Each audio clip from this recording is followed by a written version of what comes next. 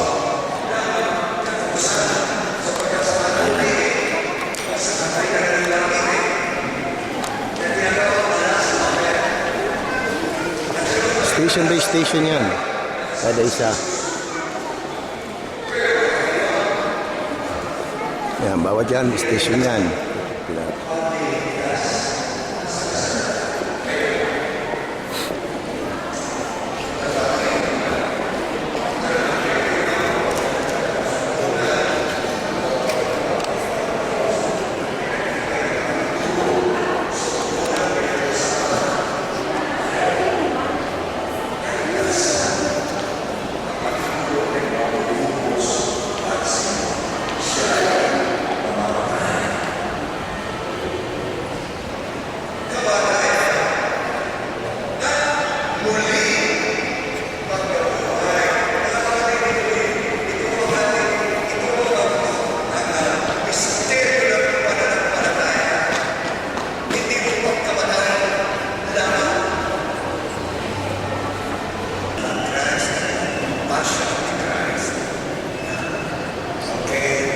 Ang tawag dyan, yan, pulpito. Sa unang panahon kasi walang microphone, dyan nakatayo ang pare para magsalita. Pulpito ang tawag dyan. Yung kanina nakita ko sa inyong lapida, yun yung mga tao na bigay ng mataas sa partisipasyon sa kanilang gobyerno. Yun yung sinasabi ko sa inyo. So nagmimisa sila, pwede na tayong umalis dahil nakaka-istorbo, baka maka-istorbo tayo. Yan. So makikita niyo yung mata na yan, nakita rin natin sa Mount Banahaw yan.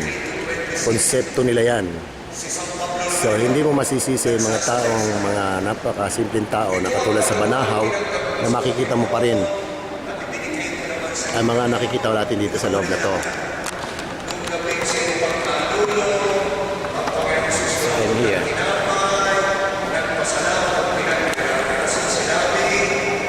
Okay, we're now inside.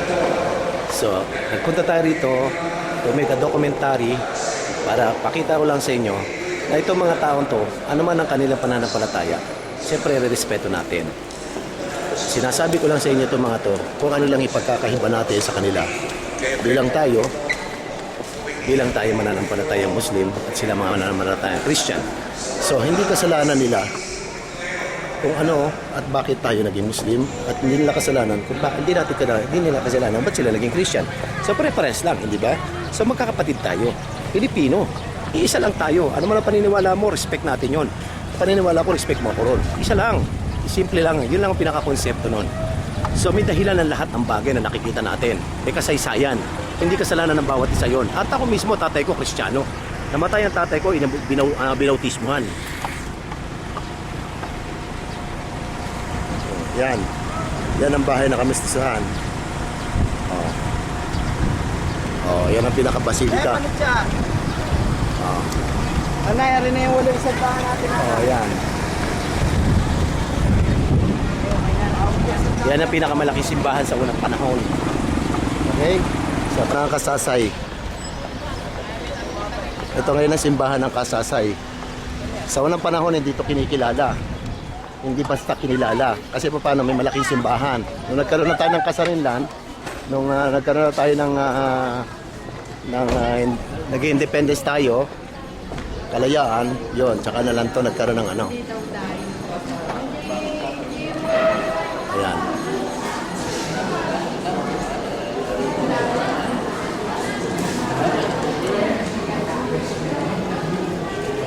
Tinakpan nila yung doon, yung Kasasay, natakpan.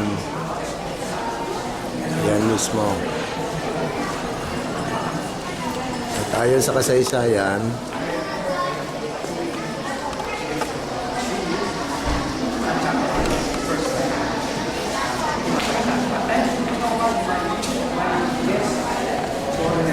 yan ang kasaysayan ni Kasasay.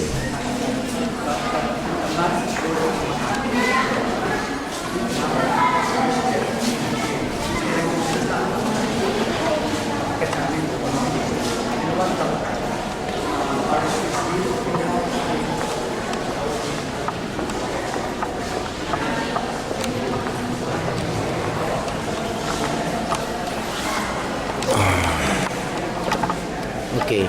Yung nakita ninyo kanina sa picture, yung nasa sa may side kanina na mayroong mangingisda, nakuha yung ribulto, yun yung kasaysayan ni Kasasay. Nakuha nila yung ribulto before, almost 100 years na, maraming taon na panahon. So mapapansin ninyo, nung napulot ng mangingisda yun, so binigay sa simbahan, sinurrender sa simbahan, so ngayon, naging Diyos na nila, sinasamba na nila yun. Yung iba dito na sila nagpapagamot, nagpapagaling daw ng sakit, ayon sa may dahil may makapangyarihan daw yung nakakagamot daw yung ribulto na yan, ni Kasasay. So dahil doon, mapapansin niyo walang kaibahan yun sa nangyari sa Mount Banahaw. Kasi bakit? Ito simbahan na ito sa unang panahon, pinupuntahan lang ito ng pare pagka kung kailan nila gusto. Ang talagang priority nila ay malaking basilika. So hindi masyado malayo rito. Maybe 1 kilometer lang o 2 kilometers lang ang layo.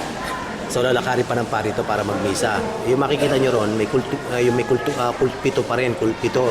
Maliit na lang to. Hindi to masyadong sa una popular. Naging popular na lang to dahil dito makikita sa Lemery ang pagkahati ng dalawang grupo. Ano yung dalawang grupo? Yung Indio at yung mga ilustradong tao. Ilustrado means yung mga nag-aral. Yung mga tao sa unang panahon dito, yung mga mahihirap lang, hindi sila kinikilala na sabihin natin na mababang klase, mababang uri na Pilipino, mga Indio nga mga parang alipin, parang ganon. So sila ang magdadasal dito. Bawal magdasal doon sa malaking Basilica Church yung mga mahihirap na tao. So kaya gumawa sila ng simbahan. Ito lumaki na lumaki to. Ito na hanggang sa ito na. And then nagkaroon ng kasaysayan si Kasasay from the ilog, nanggaling yung isa ilog lang, napulot lang sa ilog yung maliit na ribulto. So dahil doon naging makapangyarihan daw, gumagamot ng sakit. At yun na, naging pangunahin na nilang pangunahin na nilang ribulto. Yung pinakapatron nila kumbaga dito sa lugar na to. Ayun tututo ko.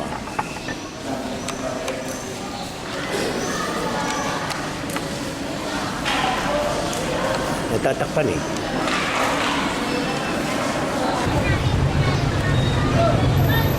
So maliwanag, walang kaibahan ng konsepto rito sa Mount Banahaw tsaka dito sa Kasasay na malayo doon sa Basilika na tinatawag na Pueblong Bayan. Ito yung mga hilit o mga tagong lugar na kung saan yung mga Indio lang ang pwede magsimba. Ganon din doon sa may Mount Banahaw. So yung sistema rito, sumamba sila sa ribulto na napulot na ng mga isda, so yun ang belief nila. So, ganun din sa Mount Banahaw. So, yun din yung nabilip nila. Iba-ibang patron, iba't ibang sistema, ayon doon sa kung ano yung kinalakhan nila. So, naghalo yun, doon sa Mount Banahaw, naghalo yung kanilang pananampalataya, ayon dito sa kanununuan nila, sumasamba sa mga nature, tapos sinaluan lang nila ng politismo, nilagyan nila ng mga ribulto, mga larawan. So, dito naman napulot yung ribulto sa ilog. So, later on, naging sikat na yon. So, dahil daw nakaagamot ng sakit. So, yun ang bilip nila. So ngayon, isipin na lang ninyo mga minamahal ko mga kapatid. Isipin na lang ninyo, no? Di ba, kung totoo ang paniniwala mo sa sarili mo, na yung relihiyon mo ang tama, kaawaan mo ang isang bagay na nag-iisip ka na bakit nila ginagawa yon. So wala tayong ibang dapat gawin kung hindi magpakita ng kabutihan, ng kaayusan sa ating kapwa, at ipakita natin na tayo ay mga Pilipino, sa ngayon na Pilipino, ay ipakita natin na tayo magkakapatid at magpakita tayo ng kabutihan sa bawat isa. Ano man ang ating pananampalataya, hindi pinag-uusapan. Ang pinag-uusapan dito, gawin mo ang dapat mong gawin ay kabubutin sa kapwa mo. Kung tama ang sinasabi mo sa relihiyon mo, katulad ng sinasabi kong tama ako, magpakita ng kabutihan sa kanila at kaayusan, hindi ang katapangan o pagpatay o pananakit ng kapwa, lalo na kasamaan loob. So Pilipino tayo, magkakapatid tayo. Pilipino ka man, Hapon ka man, Amerikano ka man, Arabo ka man, magkakapatid po tayo. Isa lang ang magulang natin sa Adan at Eva. Yung pa rin ang punto. So nagkaroon ng pagkahati-hati, nagkaroon ng iba't ibang sistema, not because of tao. Kung susundin natin ng mga propeta, katulad ng sinabi ni Jesus Christ, o ang kalang Israel, sambahin niyo ang aking Panginoon na nag-iisa, ng buong isip, buong kaluluwa at ng buong lakas. Ganun din ang sinabi ng propeta Muhammad sallallahu alaihi wasallam. Sinabi ng lahat ng propeta. Sinabi ng propeta Muhammad sallallahu alaihi wasallam, sambahin ang kanyang Panginoon, at doon ang Panginoon, sambahin natin ang kanyang Panginoon, ang Allah subhanahu wa ta'ala, na yun ang Eloy o Ilahi sa Aramaik, yun ang Elohim sa Hebrew. So hanggang dito na lamang po, ayusin ko na lang pong muli kung ano man, kasi medyo parang nakatingin sa akin ng mga tao, nabubulabog sila dahil ako lang mag-isa, nakatingin ako sa video nang nagsasalita ako. So ayoko nakakaroon ng discourage sa mga tao sa akin. So magandang hapon po sa inyo lahat. Ano man ang mga nasabi kong hindi maganda, pasensya na po kayo. Ang akin lamang po dito, pinapakita ko lamang kung ano ang naging dahilan ko bakit ako naging Kristiyano sa unang panahon, at ano ang natutunan ko doon, ano ang nakita ko, at gusto ko lang ipaalam sa inyo na itong mga taong ito, kahit konti, hindi natin sila pwedeng sisihin. At sila rin, hindi nila tayo pwedeng sisihin. So, isa lang ang labanan natin dito. Ang sinasabi na sila ang tama, inshallah. Ang sinasabi natin ito ang tama, at alam kong ito ang tama, ang Islam. Dahil kaya nga lumipat ako from Christian, lumipat ako sa Islam. Kaya naman pinagbubuti ko ang aking mga paliwanag dito. Nasa sa inyo na kung maniniwala kayo na ang Islam ang tunay matuwid ng pananampalataya. Huwag sasamba sa ribulto at mga larawan. Sumamba sa nag-iisa naglikha ng langit at lupa, ang naglikha kay Dan at Eva. Sambahin natin siya na walang ribulto at larawan. Isipin natin na nasa harapan natin siya, hindi natin siya nakikita. At wala siyang kawangis. Hindi siya ama, hindi anak, hindi espiritu. Wala siyang anyo. Pag nagdadasal tayo, isipin natin nasa harapan natin siya. Wala nang iba. Ayun ang sinasabi ng Biblia. Ako ay Diyos, hindi ako tao. Hindi ako pinanganak na nagsisisi at sinungaling. Ako naglikha ng langit at lupa. Ako, walang iba liban sa akin. Ako naglikha kay Dan at Eva. Walang iba liban sa akin, wala akong katulad. Sabi din ng Quran, Qul huwallahu ahad, Allahu samad, lam yalid, walam yulad, walam yakul lahu kufuwan ahad. Iisa lang ang puntos ko rito. Ang sinabi ng Biblia, walang ribulto at larawan. Ginawa nila yon, respect natin sila. Nasa kanila yon. Magagawa tayo ng paraan kung paano natin mapapunta sa kanilang Islam. At kung paano ang tamang sistema na ayon ay tinuro ng Prophet Isa na si Jesus at ang huling propeta sa Prophet Muhammad. Sinabi ng Taurat, ng Sabur, ng Injil, ng Suhop at ng Quran. Sumamba sa nag-iisa, naglikha ng langit at lupa. Ang Allah ay nag-iisa, ipahayag natin ang Allah ay nag-iisa. Siya ay ganap sa sandigan nating lahat, hindi pinanganak, hindi nagkaanak, ang Allah ay walang katulad. Maganda pong hapon sa inyo lahat, mga minamahal ko mga kapatid. Assalamualaikum warahmatullahi wabarakatuh sa aking mga kapatid na mga Musliman. Thank you very much.